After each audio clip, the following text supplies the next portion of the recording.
Bonjour, bonsoir, ravi de vous retrouver pour les ADD, Aléas du direct. C'est parti pour une émission en direct de proximité. En ce mercredi, on vous souhaite de bonnes vacances, bon courage. Si vous travaillez au sommaire ce soir, pas mal d'événements pour rythmer votre été en Languedoc-Roussillon.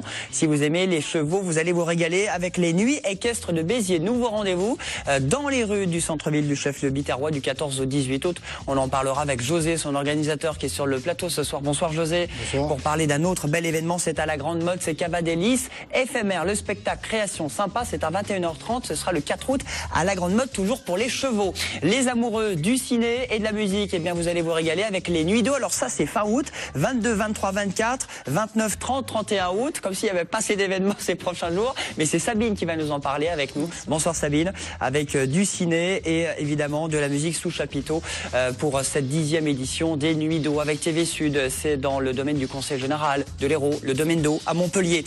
Sabine qui est avec nous, un week-end plutôt festif à Anduze. On va pas s'ennuyer. François Cause, directeur de l'Office du tourisme. Bonsoir François. Bonsoir. Bien remis des dépêches mode dans les arènes de Nîmes. Bien remis. Ça va, bien maquiller les cernes, c'est cool. Super, impeccable. Bon, un week-end sur la fête du vin et des produits Sevenol, c'est samedi, dimanche. Et la fête et le marché des potiers, ce sera dimanche seulement pour ce bel événement. Deux gros événements pour un gros week-end. Ce week-end à Anduze, au cœur des Cévennes. Le festival d'Avignon, ça continue entre le IN et le OFF. La capitale mondiale du théâtre. 30 000 représentations, 1200 pièces de théâtre. Il reste encore quelques jours jusqu'au 26 juillet pour cette 67e édition. Coup de cœur dans un instant. Les chroniques aussi, ça continue. On aura Clément Marcoux pour la chronique fighting et Christian Siatka pour la dernière de la saison. Absolument. Ce soir, je vais vous montrer effectivement que les technologies de Superman, eh bien, nous n'avons rien inventé. On les a mis directement à contribution et on les a développés. Voilà, c'est le meilleur lancement et la meilleure chronique de l'année. J'espère, ça va être sympa. Je ne sais pas, on verra bien par la suite. Notre invité fil rouge ce soir à la tête de Nîmes, délégué aux festivités, c'est le monsieur Fiesta. Jean-Marc Soulas est avec nous. Bonsoir monsieur. Bonsoir. 20 ans directeur des arènes que vous avez dirigé avec beaucoup de passion et vous occupez des festivités à Nîmes. Il y a beaucoup d'événements dans le chef-lieu gardois. Le fil rouge dans un instant. Kezaki, qu'est-ce que c'est? On le rappelle, regardez bonne annonce.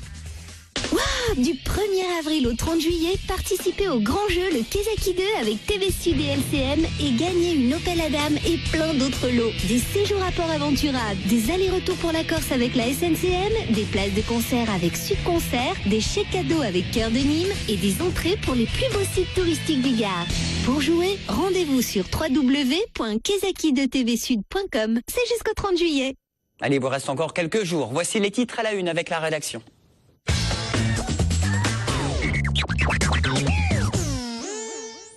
Marlène Mec, bonsoir. Bonsoir Julien. On en parle beaucoup, les gens du voyage, ils ont quitté le site de Gramont à Montpellier. Oui, depuis le 6 juillet, environ 160 caravanes étaient installées sur le terrain d'entraînement du MHSC. Et le départ intervient aujourd'hui après une procédure judiciaire et une suite de négociations entre la mission évangélique et le club de foot. Mais le séjour a laissé des traces, pelouses brûlées, surface abîmée. Certaines parties des terrains seront remises en état d'ici un mois. Ce sera un peu plus long pour les autres. Puis en Languedoc-Roussillon, les fruits et légumes représentent un tiers de la production agricole, c'est sans compter le vin. Comment ces producteurs gèrent-ils les aléas météo de ce début de saison alors que le printemps a été particulièrement maussade? Eh bien, les producteurs sont optimistes. En effet, certains se sont organisés pour échelonner la production sur toute la France et pour être sûr qu'il n'y a pas de collision entre notamment les producteurs de pommes ou les producteurs de melons du sud-ouest et du sud-est. On termine avec le cirque Alexis Grus qui fête ses 40 ans, 4 décennies de numéros, de fantaisie et de spectacles retracés dans la dernière création du cirque, Sylvia, du nom de la cofondatrice de l'école de cirque de la compagnie. Un spectacle qui mêle numéros à l'ancienne et créations innovantes à voir au parc Alexis Grus à Piolinc, près d'Orange. C'est jusqu'au 8 septembre. Voilà pour les prévisions de météo. On en dit un petit mot. Oui, le temps pour ce jeudi. Attention, alerte jaune pour le vent, la grêle et les orages. C'est la totale, quoi. Voilà. Oui, il y a tout. La préfecture appelle à prudence pour ce soir.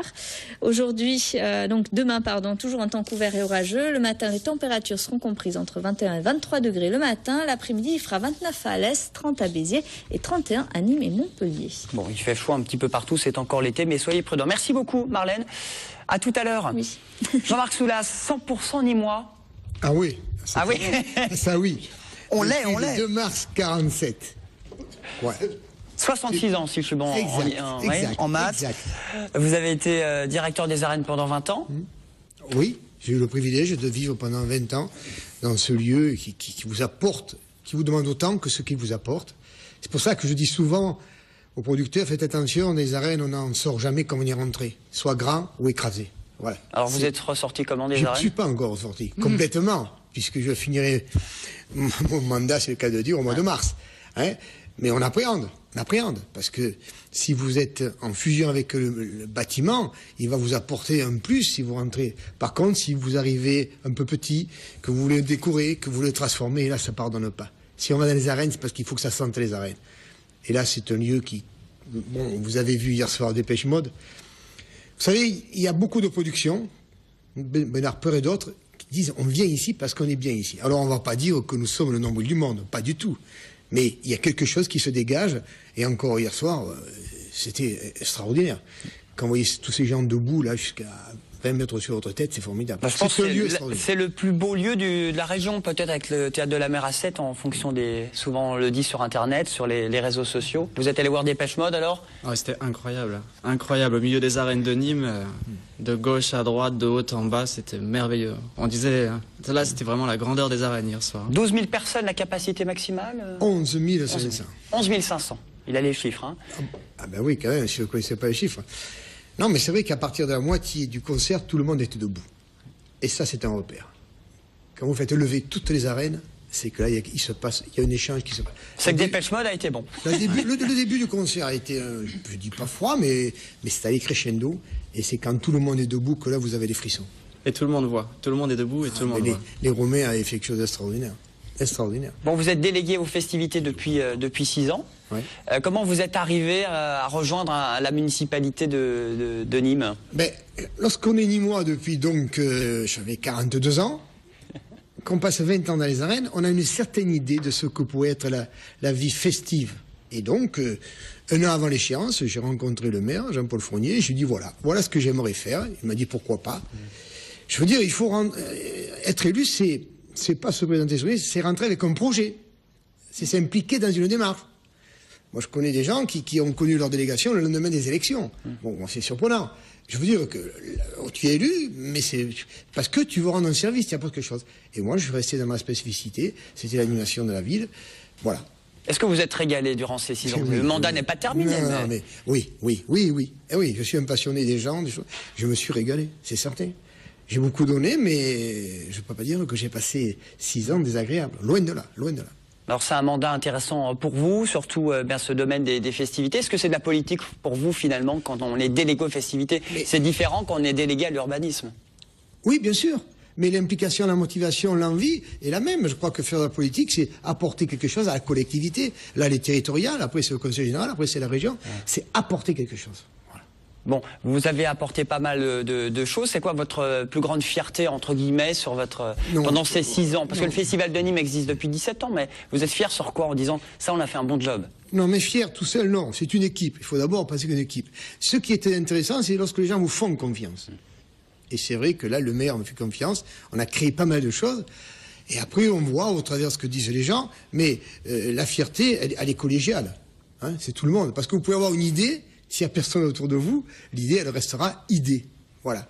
Mais on a créé la Féerie des Eaux, on a créé les images de Noël, le Festival des Jardins, consolider le Festival de Nîmes, ce qui n'était pas évident, parce que tous les matins, un festival, ça peut être remis en cause, discuté, et il fallait tenir tout ça. Est-ce que vous en avez fait l'un des rendez-vous les plus importants de France, le Festival de Nîmes, au fil des années?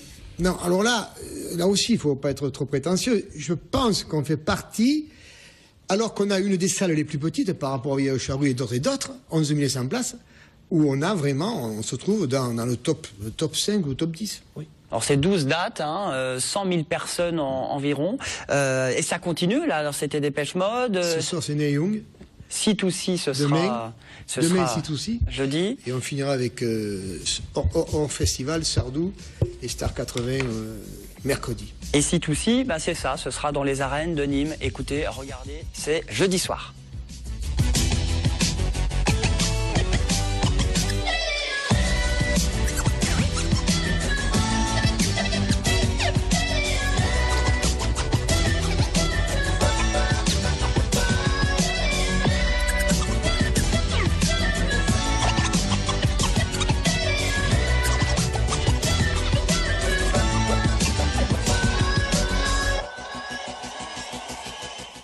C2C, ce sera jeudi. Et mercredi prochain, les années 80. Voilà. Et ce soir, Neil Young et Patti Smith. Ça sera super. Si le temps le permet. Parce que là, on avait une météo qui disait qu'à 20h, ça serait un peu compliqué. Bon, mercredi soir, il y a toute l'équipe des années 80. Vous êtes un grand fan des années 80, Christian? Absolument, et puis en plus, je suis de très près les festivités. Nous, l'école de l'ADM, basée sur Nîmes, forcément. Les retombées sont véritablement formidables. Comment sont estimées ces retombées économiques, à la fois sur le département et puis aussi sur les environs, puisque c'est un prestige qui est quasi à l'échelle régionale et voire même nationale. Mais écoutez, ça, ce sont des paramètres qui ont été arrêtés. Toute personne qui vit à Nîmes, en moyenne, consomme entre 15 et 18 euros. Bon, le festival, c'est 100 000 personnes. Ça fait 800 000 sur la ville. Le calcul est vite fait. Aujourd'hui, trouver une chambre ce soir, hier soir, je ne dirai pas le nom de l'hôtel, mais le jour où nous avons annoncé Johnny, le lendemain, 50% de son hôtel était bloqué. Bien sûr. Voilà. C'est une véritable économie. Il faut que les gens sachent que dans les arènes, au catering, c'est près de 350 repas par jour. 3 par jour. C'est de l'industrie. Voilà. Et je crois que quand on est en charge des festivités, il faut bien se dire que lorsqu'on pose, bon, c'est une image, on pose 1 euro d'animation, il faut qu'il y ait 10 qui retournent au commerce local. Voilà. Et c'est notre mission. C'est un pari gagné. Oui, attendez, le festival, vous faites le tour des cafés le long du Victor Hugo, le tour des arènes, le Courbet. Ah, mais vous verrez le monde qu'il y a. Alors bien sûr, on aimerait pouvoir drainer toute la ville, c'est compliqué. Mais les hôtels, regardez les hôtels. Les parkings, c'est... Voilà. On va continuer à parler et brosser toute l'actualité estivale à Nîmes, les jeudis de Nîmes, et notamment Nîmes, qui est l'invité de Marseille-Provence dans un instant. Mais d'abord, on continue les aléas du direct avec la chronique science de Christian.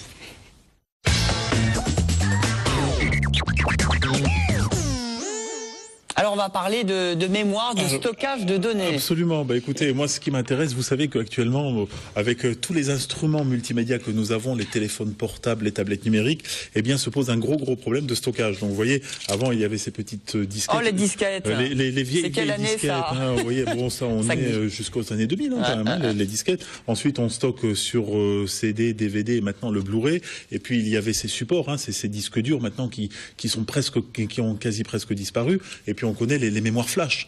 Donc le problème, c'est la péremption et la vétusté de ça. Il faut savoir par exemple qu'un Blu-ray DVD, un Blu-ray, la durée de vie, alors pour un stockage de 23 gigas à peu près, la durée de vie est donnée pour 7 ans. Vous imaginez? Donc 7 ans, et après vous pouvez avoir une sorte d'obsolescence, c'est-à-dire que la partie qui est gravée, vous pouvez perdre tout un ensemble d'informations. Donc se pose la question, comment pouvoir stocker ceci à très long terme, et notamment lorsque l'on a des archives ou lorsque l'on a des informations. Donc se poser la question de stockage sur des disques durs comme ceci, mais pareil, dessus c'est périssable, vous avez un champ électromagnétique qui passe, et ça peut vous griller complètement toutes les informations. Et les scientifiques anglais ont bien bossé. Absolument, absolument. Alors, l'université de Birmingham avec l'université d'Eindhoven aux Pays-Bas a réussi à mettre en place, alors attention au terme, ce n'est pas du tout une plaisanterie, c'est de Superman Memory Crystal. Donc c'est-à-dire la mémoire en cristal de Superman.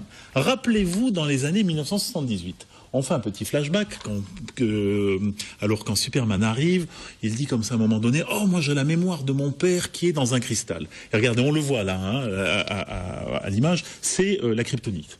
Et donc il se trouve qu'on arrive à lire toute l'information donc dans ce cristal. Eh bien c'est ce qu'on a réussi à mettre en place actuellement.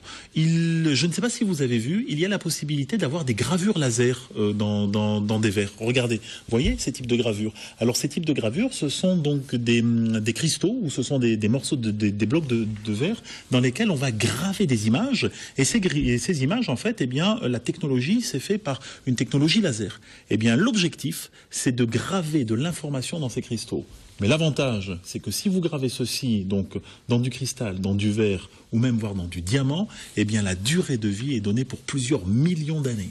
pour plusieurs millions d'années. Donc simple petite bague. Alors une simple petite bague, un verre de montre pourrait contenir des milliards de DVD-ROM, même de Blu-ray, et donc par conséquent l'avantage majeur, eh bien, c'est l'inaltérabilité en fait de l'information, c'est-à-dire qu'à terme, eh bien, on pourrait avoir donc de l'information, même des archives qui pourraient être maintenues à vie, je dirais, dans ce type de support, parce que les supports, eh bien, ne sont pas périssables. Pour les archives municipales de la ville de Nîmes, ce serait pas mal, ça. Oui, mais il faut le diamant d'abord.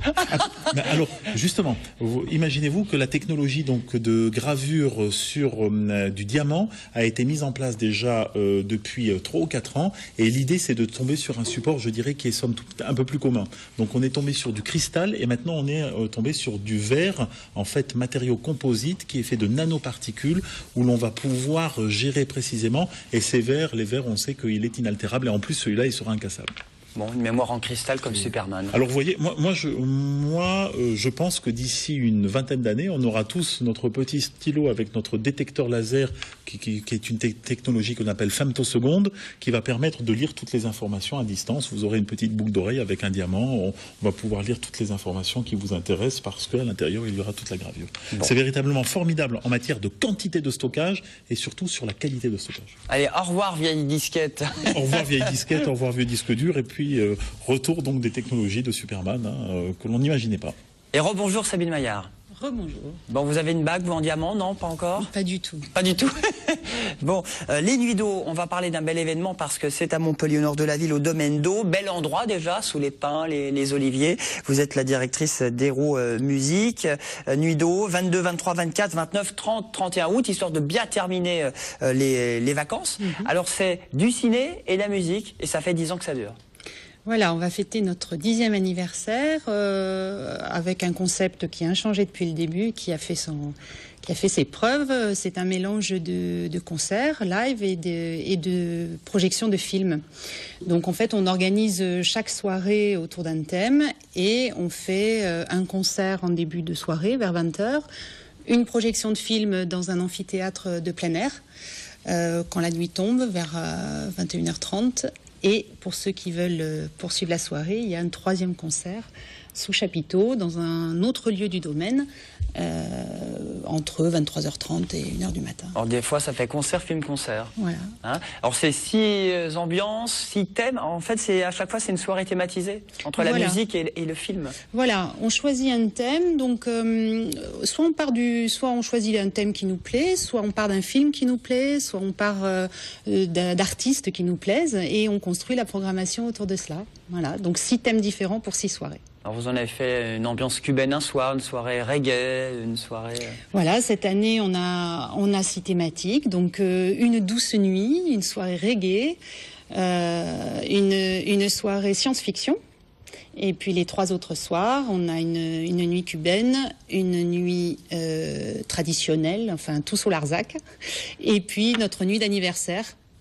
Qui sera le dernier soir, puisqu'on va fêter nos 10 ans dans un déroulement un petit peu différent des autres. Ce sera le 31 août. Voilà. Ce sera le samedi soir. La billetterie est ouverte pour ceux qui veulent déjà... La billetterie est ouverte depuis lundi et je conseille à ceux qui sont intéressés de vite y aller, parce qu'on a déjà certaines soirées qui sont déjà à moitié pleines au bout de 3 jours de vente. Vous avez réussi à bien installer votre événement aussi depuis 10 ans, donc il y a des habitués qui reviennent Il y a des habitués qui reviennent chaque année, qui reviennent à plusieurs soirées chaque année, et puis c'est vrai que c'est une manifestation qui est éminemment sympathique, très conviviale, les gens viennent entre amis, peuvent amener leur pique-nique, manger sur place, on se retrouve, on a eu quelques événements fêtés lors des Nuits d'eau, comme un mariage ou des choses comme ça. Les gens apprécient beaucoup le déroulement de la soirée. Bon, 6 soirées, 6 thèmes, 6 ambiances, 6 € l'entrée, voilà. Et 6 € l'entrée. C'est vrai qu'il faut le noter parce qu'à ce prix-là, il n'y a pas beaucoup de manifestations qui affichent 6 € pour 3 offres dans la même entre 18h, enfin 19h et 21h ou 1h du matin. 1h du matin, du ciné à l'amphithéâtre et puis de la musique sous chapiteau pour les Nuits d'eau du 22 au 31 août au Domaine d'eau à Montpellier. Jean-Marc Soulas, il y a aussi des projections ciné à Nîmes, aussi dans les Jardins de la Fontaine? Oui, je pense que oui, dans le cadre d'un réalisateur dans la ville. Et je pense que celui qui a créé ceci est venu en parler hier soir. On est Sophie, ouais. Voilà. Donc c'est 5 soirées, et vraiment là aussi ça a pris, mais c'est gratuit. Là. Bon, c'est gratuit. Très bien, là c'est 6 €. Il n'y a pas de concert autour. Non, je plaisante. C'est tendu entre Jean-Marc et Samy. Oh, non, Allez. non, pas du tout, pas du tout. On marque une pause, on va parler chevaux. Je sais que Jean-Marc, vous adorez les chevaux, vous allez vous régaler avec 2 très beaux spectacles à Béziers, Montpellier, puis on parle à Avignon évidemment avec un beau festival. Et on rejoindra François à Anduze. À tout de suite après la pub et la pause.